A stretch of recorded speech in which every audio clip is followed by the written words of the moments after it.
Syndrome भी इसको कहते हैं कि हमें ये मसला है और ये डॉक्टर कहते हैं कि इसको रिलीफ नहीं मिलता, ये मुकम्मल तौर पर शफायाब नहीं हो सकते।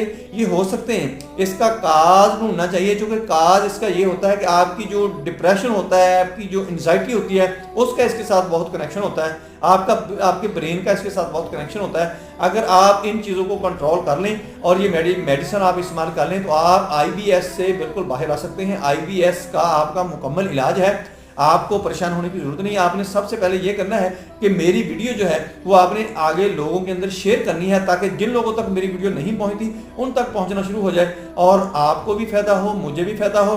आपने मेरी वीडियो को अच्छी तरह देखना है, सुनना है, समझना है, आपको बहुत ज़्यादा फायदा होगा। आपको हेल्थ अवेयरनेस मिलेगी जिससे आपको, आपके घर वालों को, आपके दोस्त अहबाब को बहुत ज़्यादा फायदा होगा, क्योंकि इससे पहले जो आपको कुछ बातें पता नहीं होंगी वो पता चल जाएंगी। ये बहुत ही आम है। अक्सर लोग कहते हैं कि IBS